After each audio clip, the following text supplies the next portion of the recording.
No dia 30/4, véspera do Dia do Trabalho, o governo Lula pegou muita gente de surpresa ao anunciar a MP 1171 de 2023, prometendo mudanças significativas na maneira como as aplicações no exterior pagam o imposto. E aí ficam várias perguntas. Por que o governo fez isso? Como irão funcionar essas medidas pelo texto atual? O problema que elas carregam consigo e também aquela que não parou de chegar no meu Instagram é: ainda vale a pena investir no exterior se essa MP realmente passar e virar uma lei? É sobre isso que falaremos no vídeo de hoje. E aí, pessoal do Você Mais Rico, quem fala aqui é Bruno Perini, criador do canal, e antes de entrar nesse assunto espinhoso, mudança de tributação nesse vídeo, eu quero lembrar a todos que no dia 15 de maio, que já está chegando, nós teremos a abertura da 21ª turma do meu curso de Educação Financeira, o Viver de Renda, no qual, ao longo de 12 semanas, a gente tem como objetivo pegar até a pessoa completamente leiga a respeito de mercado, investimentos, finanças e transformar essa pessoa numa investidora de verdade, capaz de montar uma carteira diversificada entre diferentes ativos, moedas e até países. Tudo isso com um processo didático bem estabelecido, está na turma 21 e com uma equipe de suporte que responde absolutamente todas as dúvidas dos alunos. Então, para quem quer fazer parte e ver mais informações, há um link aqui na descrição do vídeo. Agora, entrando no assunto tributação. A primeira coisa, por que essas medidas foram anunciadas pelo governo? Então, no dia 30/4, o presidente Lula fez um discurso em rede nacional falando sobre o novo aumento do salário mínimo, que aumentou em R$18, agora o mínimo passou para 1.320, isso já vale agora a partir do começo de maio, dia 1º de maio já estava valendo, e também um aumento da faixa de isenção na tabela de imposto de renda para pessoa física. Essa tabela não sofria atualização desde 2015, de modo que quem ganhava R$ 1.903,98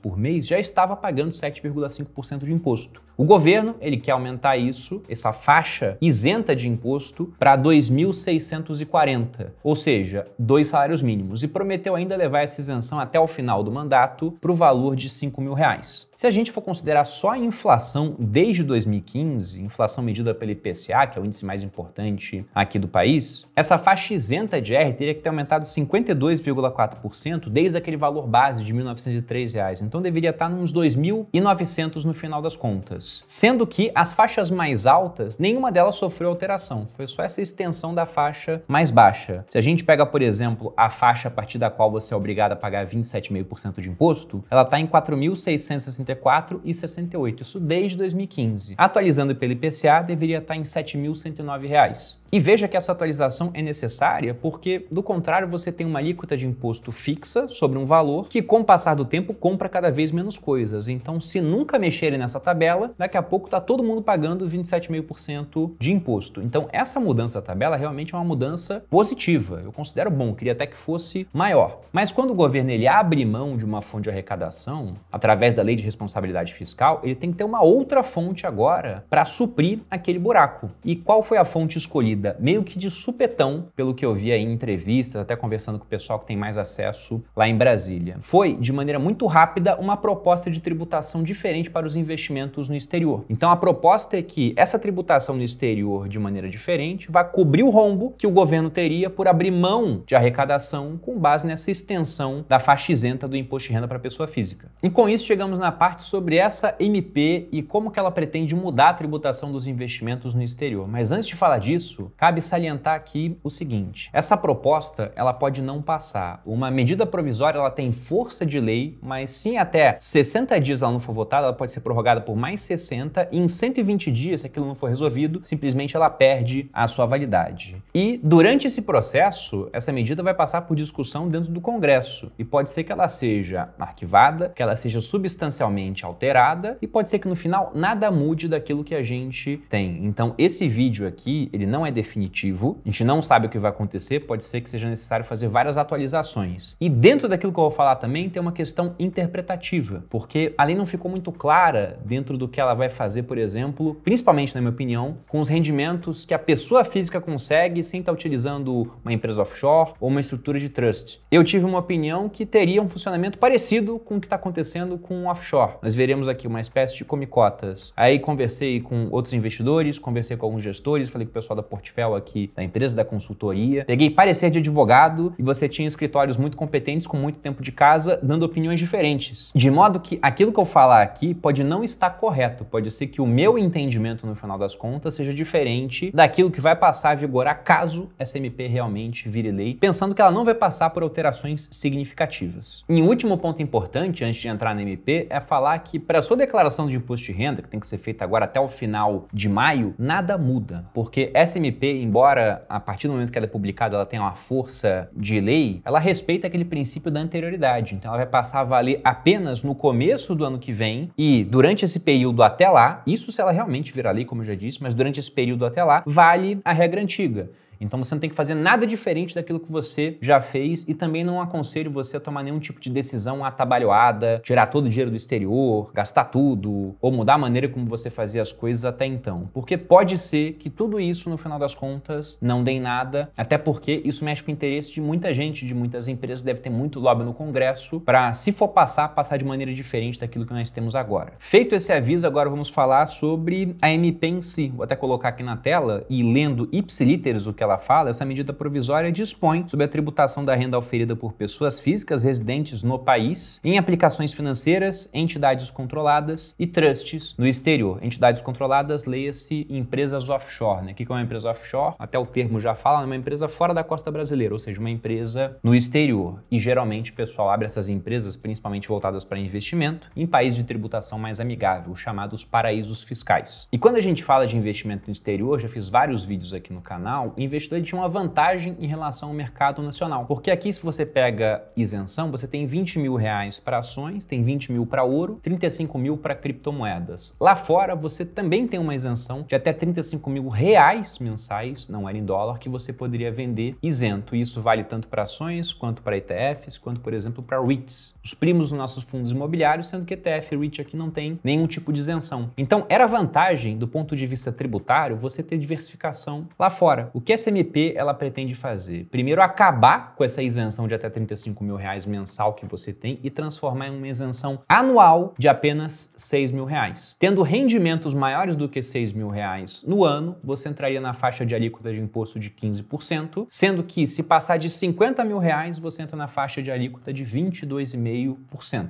E aí o ponto que causou muita dúvida, né? O que seria considerado nesses rendimentos anuais? Será que eles estariam contando, por exemplo, dividendos, o ganho de capital, a valorização cambial? E se a gente for no capítulo 2 da MP, eles definem tanto aquilo que eles chamam de aplicações financeiras quanto de rendimentos. Em aplicações financeiras tem tudo aquilo que a gente já entendia que é aplicação financeira, ações, cotas de fundos de investimentos. Eu fiquei surpreso aqui com apólices de seguro. Então você faz um seguro lá fora, eles estão considerando também a aplicação financeira. E na parte de rendimento eles colocaram basicamente tudo. Então você tem a remuneração produzida por aplicações financeiras, variação cambial na moeda estrangeira, juros, prêmios, comissões, participação nos lucros, dividendos e ganhos de negociações no mercado secundário, ou seja, ganho de capital realizando a venda de uma ação, por exemplo. E aqui já começa um pouco da confusão, porque quando você fala em dividendos lá fora, eles já são tributados em 30% pelo governo americano. E você tem a questão da reciprocidade tributária. Como lá fora eles cobram esses 30%, aqui, hoje, pela regra, não se cobra esse dinheiro, porque afinal já pagou lá. Se pagar aqui vai ficar muito ruim do ponto de vista fiscal e você não teria nenhum estímulo para investir no exterior no final das contas. Então, será que eles vão agora tributar aqui também depois de ter tributado lá fora? Esse é um primeiro ponto. Segundo, como que vai ser feita essa apuração do imposto de renda? Porque esse foi um ponto que causou alguma discordância quanto às interpretações. Porque se a gente for ler, eles dizem aqui no parágrafo 2 que os rendimentos de que trata o caput serão computados na declaração de ajuste anual e submetidos à incidência do imposto de renda da pessoa física no período de apuração em que forem efetivamente percebidos pela pessoa física. Aí depois ele fala no resgate, amortização, etc. Mas eu tô pensando no seguinte, se eu vou e compro posições no exterior, até podemos dar o exemplo de alguém que pretende emigrar emigrar do Brasil, a pessoa quer morar nos Estados Unidos. E o mais interessante é que ela vai mandando dinheiro aos poucos, em vez de fazer isso tudo de uma vez, para às vezes pegar um pico de valorização do dólar, por exemplo. Ela vai mandando esse valor, ela tem lá 100 mil dólares, que na declaração dela continuam sendo 100 mil dólares. Mas quando ela mandou, o dólar estava 5, agora o dólar está 6, ela vai ter que pagar imposto sobre o ganho cambial, sendo que ela não fez nada com esse dinheiro e nem pretende repatriar esse recurso porque ela quer emigrar. Eu entendi que sim, teria que pagar imposto. Algumas pessoas entenderam que não é isso que eles querem e que você só pagaria imposto mediante a realização de algum evento, né? Algum resgate, alguma venda, como é aquilo que acontece hoje. Se for essa hipótese, menos pior, porque o que vai efetivamente mudar então é que sua faixa de isenção vai diminuir bruscamente, né? Mais 35 mil por mês, é apenas 6 mil ao ano, e a faixa de alíquota de imposto, que antes era 15 para tudo, quando passava da faixa de isenção, pode chegar a 22,5. Mas não chega a ser um imposto que vai incidir todo ano, que é o que vai acontecer, por exemplo, com empresas controladas, com as empresas offshore e também com as trusts, que inclusive devem ser o principal objetivo do governo, porque é uma minoria muito pequena de pessoas que possuem, mas com grande capital que geralmente fica dentro dessas estruturas. E o que vai mudar para essas estruturas? Elas eram, do ponto de vista tributário, muito boas, porque o que acontece com o investidor pessoa física, tanto aqui no Brasil quanto lá fora, é que quando você vende um ativo ou quando você compra algum tipo de título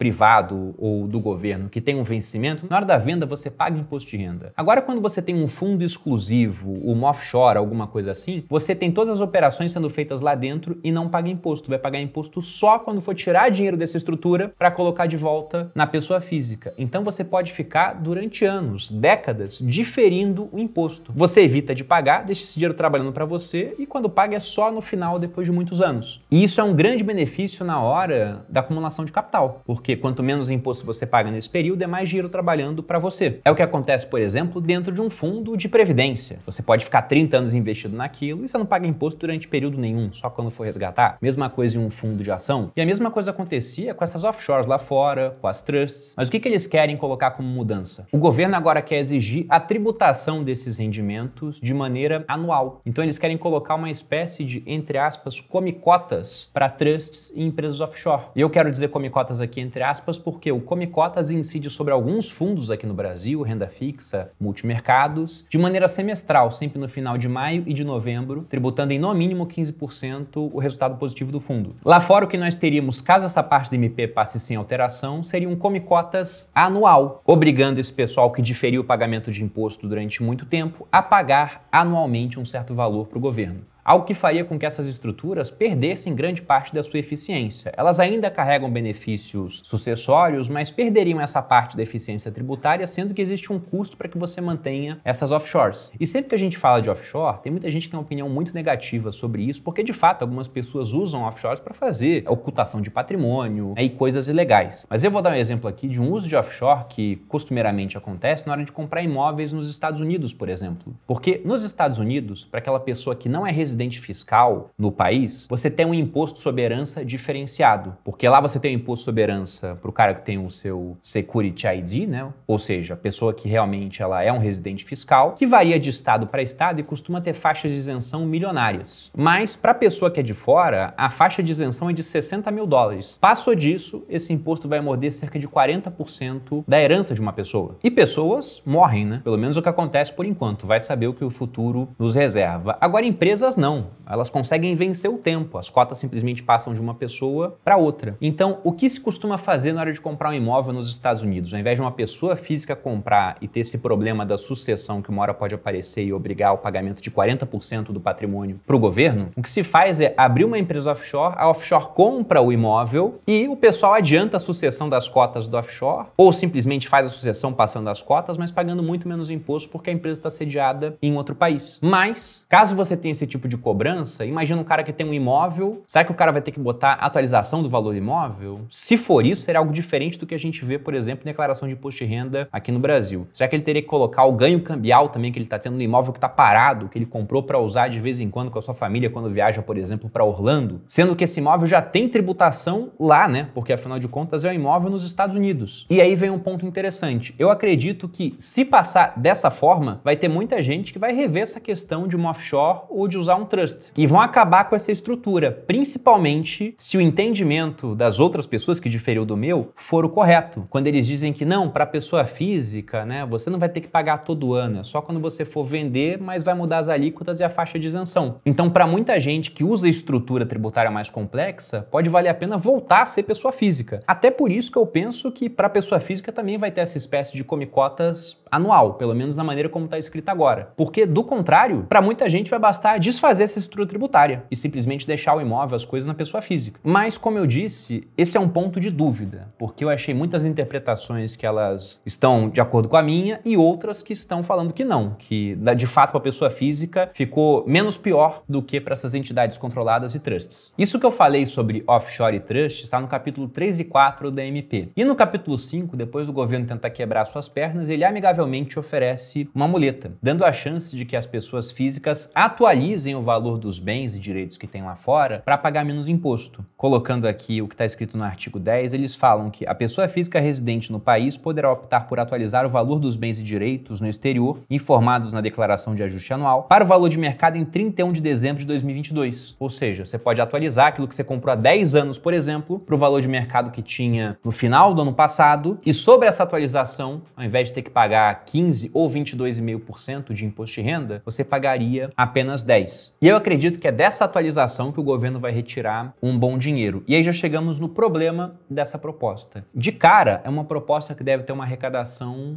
alta, porque afinal de contas você está tributando pessoas que, principalmente pensando em quem usa essas estruturas mais complexas, têm um bom patrimônio, sendo que há um estoque acumulado. Tem gente que tem um offshore, por exemplo, há 20 anos, nunca pagou imposto e agora vai atualizar para pagar 10%, mas vai ser uma bolada. Então, no primeiro momento, você pode ter uma arrecadação grande. Só que a questão é que, para os próximos anos, esse estoque vai estar zerado. Então, naturalmente, a arrecadação já iria cair. E aí, você não vai conseguir que essa tributação preencha o rombo de uma tributação que acontecia mensalmente sobre a renda das pessoas que ganhavam 2 salários mínimos, que agora vão passar a estar isentas. Então, em um primeiro momento, tapa o buraco? Sim. Em um segundo, não, apenas considerando essa questão de um estoque que estará menor. Só que o outro ponto, que também é um problema para essa MP, é que ela quer tributar aquela minoria que consegue se defender melhor de tributação, que é o rico. Parafraseando a minha amiga Renata Barreto, ela costuma falar que o rico pode ser tudo menos burro. Então, esse pessoal inicialmente vai pagar o tributo, só que depois eles começam a fazer conta. Começam a analisar o uso de outras estruturas jurídicas que poderiam burlar essa tributação. Ué, mas já está offshore incluída na conta? Sim, mas aí o cara começa a usar aquelas estruturas que jogador de futebol usa lá no exterior, né? O cara é uma empresa na Irlanda que é controlada por uma nas Ilhas Caimã, aí a marca dele tá não sei aonde, paga royalty para outra. Então você tem um monte de cabeças muito inteligentes pelo mundo oferecendo soluções que, se ficarem um pouquinho mais baratas do que a alíquota de imposto que o rico iria pagar, já valem a pena financeiramente para eles. Ou você tem uma última solução, uma solução extrema, que é aquela de sair do Brasil, né? Simplesmente não ter mais residência fiscal no país. E é engraçado, porque eu recebi várias perguntas no Instagram das pessoas falando: será que ainda vale a pena investir no exterior? Que é o último ponto desse vídeo. Mas recebi também algumas do tipo: será que ainda vale a pena manter minha residência fiscal no Brasil? Vindo de pessoas que tinham mais dinheiro. Então, para esse pessoal que tem mais dinheiro, ao fazer a conta, eles podem ver que, olha, é mais interessante eu migrar minha residência fiscal para um outro país de tributação mais amigável, e quando ele faz isso, essa pessoa leva o dinheiro dela com ela. E aí pode acontecer um ponto parecido com o que a gente teve na Argentina, quando tentou tributar grandes fortunas, que obviamente não deu certo. Eles arrecadaram num primeiro ano até menos do que esperavam arrecadar, já havia um processo de imigração forte acontecendo por lá, e nos outros anos a arrecadação tende a ficar cada vez menor, até que eventualmente a Argentina entre para a mesma lista onde estão o Uruguai, a Colômbia, a Alemanha, a França, a Dinamarca, a Áustria, a Finlândia, a Suécia, a Holanda e tantos outros países que tentaram tributar os mais ricos através de algum tipo de imposto sobre grande fortuna. E a gente pode entender que esse imposto seria mais ou menos isso no final das contas, né? Embora vá pegar muita gente que não tenha grande fortuna, porque também piora para a pessoa física que começou sua exposição lá fora, mas ao longo do tempo ele tende a não dar certo. E quando esse pessoal rico leva o dinheiro deles embora, vai para um outro país, alguns podem bater palma comemorando que o Brasil vai ficar menos desigual, porque afinal de contas, se tem um pessoal rico indo embora, a desigualdade pode diminuir, mas a pobreza tende a aumentar. Aquela frase, sou pobre porque fulano é rico, ela poderia ser até melhor escrita se fosse, sou pobre porque fulano, que é meu vizinho, também é pobre. E como ele é pobre, ele não me contrata, ele não compra as minhas coisas, ele não me dá emprego. Então esse cara que tira o dinheiro do país vai levar o consumo dele, vai levar as contratações que ele faz, vai levar o dinheiro dele que vai ser implantado em outro sistema bancário e quanto mais dinheiro disponível para se emprestar, menor a taxa de juros para isso. Se não há dinheiro disponível, os juros têm que ser muito altos. E esse desenvolvimento vai para outra área e não fica aqui no Brasil. Eu acho que isso vai ser um movimento grande? Bom, depende de como essa MP passar, mas tenha certeza que já tem bastante gente fazendo conta agora. E agora, das perguntas do título, a última a ser respondida é aquela que eu mais recebi. Será que ainda vale a pena investir no exterior com essa MP? Bom, a gente tem que ver o que vai acontecer. Porque se essa MP passar desse jeito, pode ser que as melhores maneiras de investir lá fora, que eram aquelas para o pessoal muito endinheirado, deixem de ser tão boas. E outras maneiras que costumavam ser as piores, acabem ficando melhores, não porque elas melhoraram em si, mas porque todo o restante vai piorar. Como é, por exemplo, o caso de BDR, que é até uma outra pergunta que eu tenho. Será que vai mudar para investimento direto lá fora, mas para BDR fica tudo igual? E como que vai ser repassado o custo disso para BDR? Porque quando um banco compra os ativos lá fora para emitir os recibos equivalentes a esses ativos, que são os BDRs, né, os Brazilian Depositary Receipts aqui no Brasil, o banco vai, compra ações de Apple, mantém elas em custódia e emite os recibos aqui. E quando a ação de Apple valorizar? E quando ele tiver ganho cambial? Ele vai ter que pagar alguma coisa sobre isso? Se ele tiver que pagar, ele vai arcar com esse custo sozinho? Não, ele vai ter que passar isso para o investidor de alguma forma. Então, será que para eles a regra vai ser diferente? Será alterada? Simplesmente, eu não sei. O que eu penso é o seguinte: investir lá fora é algo que eu considero obrigatório porque você tem acesso a um mercado muito melhor do que o nosso, com mais segurança jurídica, com uma moeda mais forte, e você deixa o seu dinheiro em uma outra jurisdição, mais estável do que a nossa. E antes havia um custo para você fazer esse tipo de coisa. Você tinha um IOF que você pagava pequenininho e o custo de dolarizar, né? O spread que você vai ter que pagar para comprar outra moeda. Agora que esse custo pode vir a ficar mais alto, eu ainda entendo que é um custo que você tem para se proteger. E quanto mais barreiras um governo coloca para que você compre e mantenha capital lá fora, talvez seja um indício de que é mais necessário ainda você ter alguma coisa lá fora, arranjando um modo menos custoso possível para continuar fazendo isso. Se você vai para a Argentina, por exemplo, eles têm limite para compra de dólares, tem pesados impostos também sobre ganho cambial e mesmo assim tá todo mundo desesperado por dólar lá. Então eu não vejo isso, mesmo que passasse do jeito que está agora, como algo que faria com que eu deixasse de investir fora do Brasil. Agora, eu certamente procuraria a maneira menos custosa para ter esse tipo de exposição. Inclusive, a gente pode falar que cripto acabou de ganhar um ponto, porque ficou de fora dessa MP e acaba sendo uma maneira, né, se não de tirar dinheiro do país, pelo menos tirar o país do seu dinheiro. Mas, como eu disse, esse vídeo aqui ele tem várias perguntas e não todas as respostas, porque esse assunto, com certeza, ainda vai mudar bastante durante as discussões e talvez no final, batendo 120 dias, não mude nada. E vamos ver, se mudanças significativas acontecerem, eu atualizo vocês. Da minha parte é isso, espero que você tenha gostado do vídeo. Se você gostou, dê seu like, compartilhe com um amigo que está em dúvida sobre o conteúdo da SMP, se inscreva aqui no canal, um grande abraço e até a próxima.